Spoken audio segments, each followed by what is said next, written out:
Ilonggo. Please subscribe And like. and share. So yun po mga kababayan, magandang araw po sa lahat nating mga kababayan. Ito na naman mga didishit, ngawa na naman po mga kababayan. Talagang gustong gusto na nilang maupo ang kanilang idolo. Gusto na nilang maupo sino ba gusto niyo maupo? Duterte, yan na naman. Okay Hantayin nyo na ang 2028. Ganun lang yan Ngayon, hayaan yun muna si PBBM sa kanyang termino. Ano ginagawa ng mga didisit na to mga kababayan? Atat na ba sila? O talagang gustong-gusto na nila maupo? O gusto na nila para mapagtakpan ang ginawa nila nung nakarang administrasyon? Ano po ba? Kayo po mga kababayan. Kasi sa tingin ko parang ganun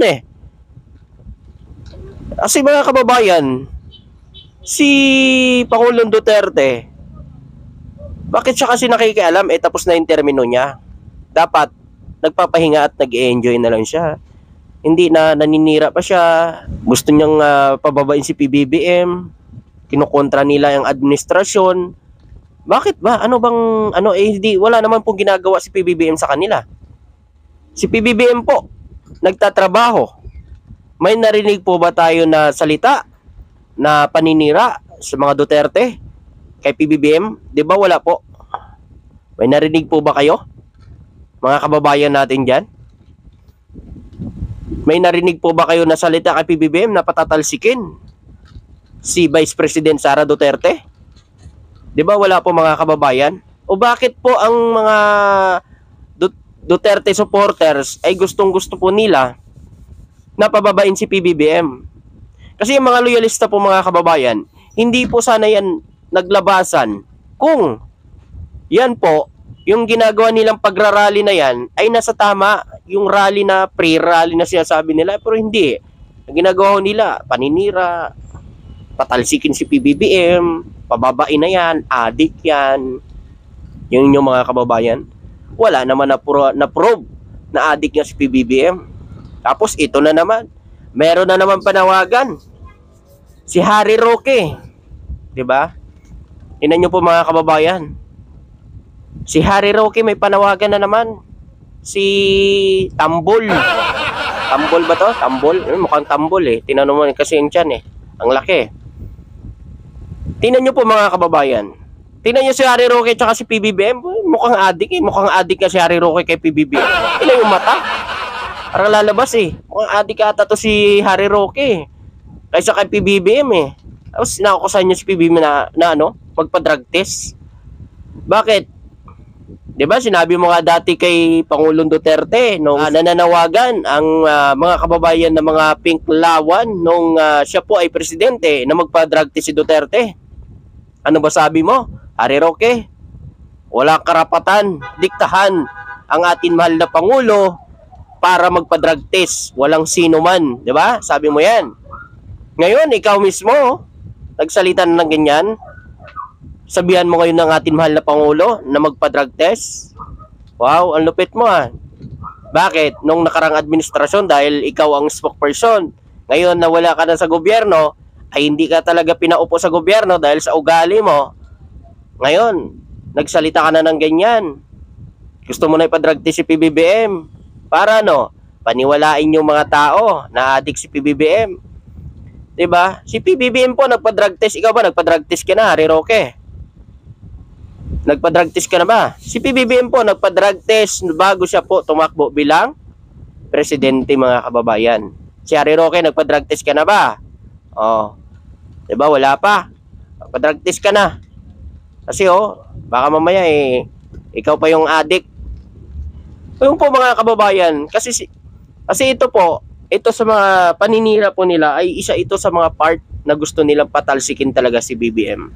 Itong ginagawa nila ngayon kasi gusto nila paniwalain ng taong bayan na ganun niya si PBBM, adik, nagdodroga. Pero ilang beses na nila sinabi yan Wala nang naniniwala 'Di ba? Ganun lang yan sa lahat po nating mga kababayan bago tayo maniwala. Siyempre, tingnan din po natin yung katotohanan. Research din po tayo kasi isa ito sa paglilinlang sa taong bayan na dapat tayo ay nagkakaisa. So itong mga tao na to, pinagwawatak-watak tayong mga Pilipino. Walang pagmamahal sa bayan to, ang mga to. Kasi alam nyo po mga kababayan, kung may pagmamahal yan sa bayan, hindi yan sila nagsasalita against sa government, against sa ating mahal na Pangulo. Hindi nila yan kinukontra. Kasi, tutusin mga kababayan, maganda po ang performance ng ating mahal na Pangulo. Maganda ang ginagawa niya dito sa bansa natin. Ultimo mga kababayan, di ba, mga nakarang administrasyon, parang ngayon, yung mga pinalitan lang talaga ni PBBM ang maingay ngayon. So mga nakarang administrasyon naman po, wala naman akong nakita na nag-iingay. Ngayon lang, ang pinalitan lang talaga ni PBBM, bakit kaya mga kababayan? Sa inyo po. Kasi dapat po suportahan niya ang administrasyon. Hindi kaya siguro mga kababayan ay dahil hindi niya po nahawakan sa kamay si PBBM. Dahil si PBBM ay matalino. Hindi nagpahawak sa kanya. Kasi kung nagpahawak si PBBM, matik China na tayo mga kababayan. Dapat tayong mga Pilipino, magkaisa po tayo. Sinong nakaupo dyan, suportahan natin. Dahil yan naman po ay hindi ho gagawa yan na ikakasama ng bansa natin. Tumaas na po ang turismo dito sa bansa natin. Tumaas ang ekonomiya ng bansa natin. Nagkaroon din tayo ng maraming trabaho sa lahat ng mga Pilipino. Tumaas din yon. Ang pagtaas po ng bilihin, hindi po dito lang. Buong mundo ang pagtaas ng mga bilihin. Sa bigas naman po mga kababayan, alam nyo naman, maraming kalamidad ang dumadaan sa bansa natin katulad ngayon. El Nino mga kababayan. At alam natin na talagang number 1 po natatamaan ay ang ating mga magsasaka. O ayan po, papaabot na ng tulong ang gobyerno sa ating mga kababayan, sa lahat ng mga magsasaka. Diba? Maganda po ang ginagawa ng ating gobyerno. Subalit ito kasing mga DD-set ay mukhang hindi ata nila nakikita. Kasi nga, sa tingin ko dito, ayaw nila na makita na may magandang ginagawa si PBBM. Inggit yan, naiinggit yan mga yan. Naiinggit yan mga yan sa ginagawa ni PBBM. Yun lang ang nakikita ko dyan. Tsaka mga kababayan ha, note po sa lahat mo nating mga kababayan, si PBBM po, nag-iikot sa buong Pilipinas. Nagbibigay siya ng tulong. At number 1 dito, ang pamamahagi niya ng mga titulo ng lupa sa lahat nating mga magsasaka. Na para talaga sa kanila yan. Ang titulo na yan. Kasi kung yan, hindi gagawin ni PBBM yan, hindi niya pupukusan ang ating mga magsasaka, ay baka mga kababayan ay wala nang magsasaka sa kanila. Dahil sa taas ngayon ng mga bilihin, taas ngayon ng mga abono. Ang ginagawa ng gobyerno ngayon, tinutulungan po ang ating mga magsasaka, binigay ang lupa, ang titulo ng lupa, hindi po sila pinabayaan na binigay lang po titulo ng lupa, ipabayaan na sila, hindi po. Binigyan pa po sila ng pangpuhunan, binigyan po sila ng mga abono, binhi, para maisaka nila sa kanilang sinasaka. Tapos dito naman po, siyempre sasabihin na naman nila, tropa, gumagawa ka lang ng issue. Ang bigas, kamo, umaas, pababain niya sa 20 dahil pangako niya yan. Yan ang sinasabi nila.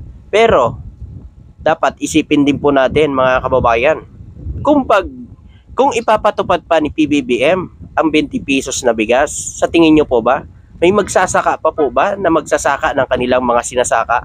Kung 20 pesos na lang po ang kilo ng bigas, kayo po mga kababayan makakasagot niyan.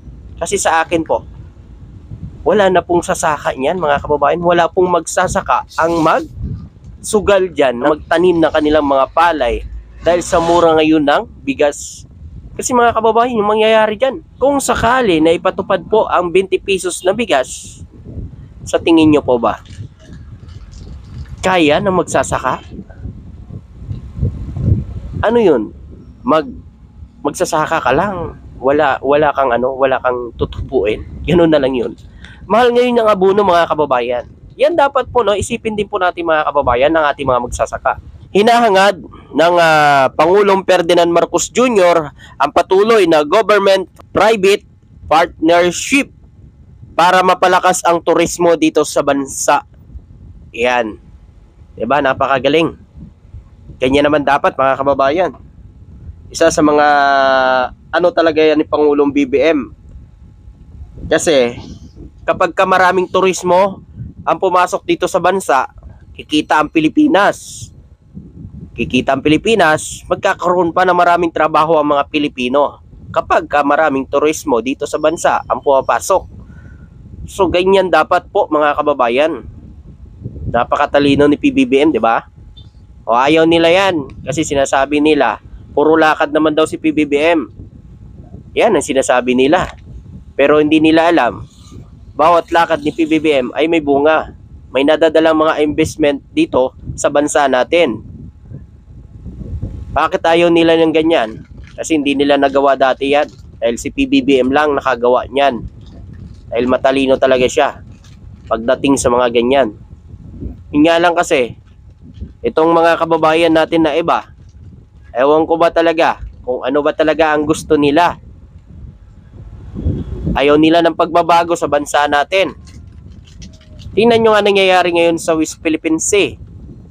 Nakikita nyo po ba? Sarili nating teritoryo, hindi tayo makapangsda dahil nandyan ang mga sakim na China